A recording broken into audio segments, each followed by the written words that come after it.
Hello everybody, my name's Melissa and welcome back to Hopeful Happenings. Today we're talking about how to overcome procrastination.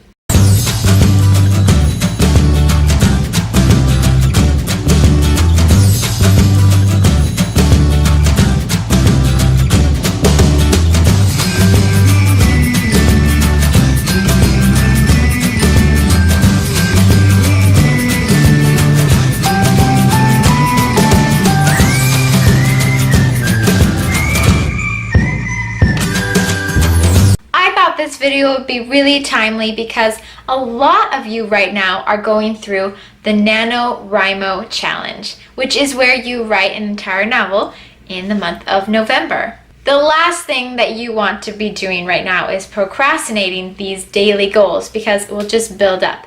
So let's talk about what we can do. I've got 5 tips for you to help you not procrastinate and overcome any challenge that you have. Number 1. In the morning, as soon as you can, take 5 to 10 minutes to review what you want to accomplish that day. And it's okay if you're one of those people who needs to put getting dressed as one of your things to accomplish that day. I'm not judging you. We've all been there where we start getting ready for the day right before the husband comes home. Am I right? Knowing what you want to accomplish during the day will really put your mind in the right place and help you do number 2. Number 2 is to create a timeline or a schedule for all of these goals. If you have a really long task, breaking it into 10 to 15 minute increments can really help it be more manageable. Know what cannot be changed and work around that. For example, if you know that 3 o'clock you have to pick up the kids or whatever, then that's something that you cannot change, but you need to work your goals around it. Or maybe going to work, dinner, bedtimes, whatever the case may be. Writing should be one of those priorities that you do not change. You should always have a writing block, and it's something that come rain or shine, come dirty laundry or not, you do not give up your writing time. And also, as you create this schedule and as you create what you are going to do and when, make sure that you have deadlines. So maybe you have task A, B, and C that you want to accomplish by noon and then so forth, so that it's easier to know what to tackle first. Now, number 3, tackle the hardest task first. It will always be easier to do the rest of your to-do list if you know you've done the hardest part already and that's over with. Number 4, use incentives. Give yourself a reward if you complete a really difficult task, or maybe if you can complete a handful of tasks. You want to develop a good habit of accomplishing what you set out to accomplish. So if incentives help, and I think they almost always do, then try it. Examples of some incentives that you could use is,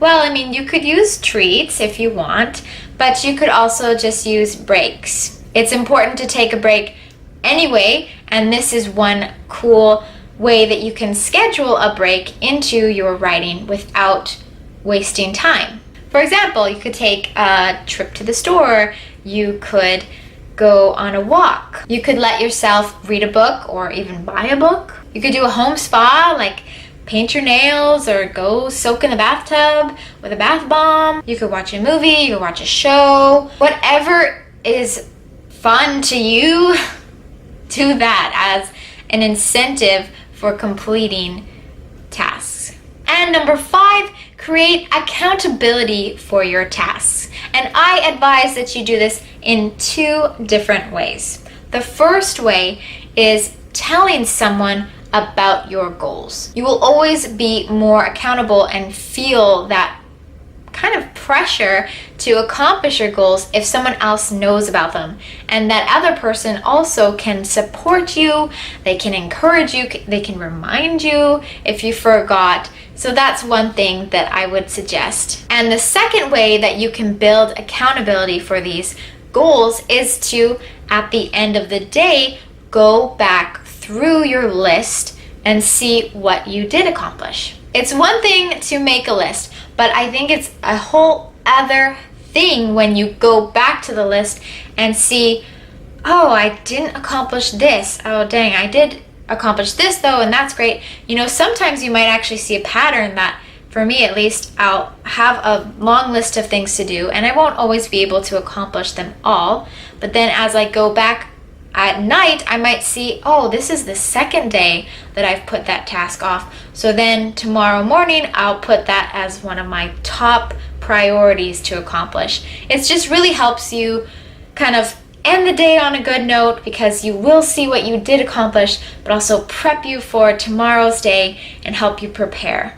And especially with NaNoWriMo, it is always encouraging to see that you have written something. So it's fun to see that you have a goal of writing whatever amount of words that day, but it's even better to see that you checked off that goal by the end of the day and you can go to sleep happy. So there you have it. That's 5 tips to overcome procrastination in your writing. I hope these tips helped you. If you have more suggestions on how you accomplish your tasks and avoid procrastinating, then please comment below and share with us. We'd love to hear from you. I post once a week on YouTube and I post daily on Instagram, sharing writing advice and my own writing journey. So please check me out there if you like this video and give it a thumbs up if it was helpful. Thank you. We'll see you next week. Bye.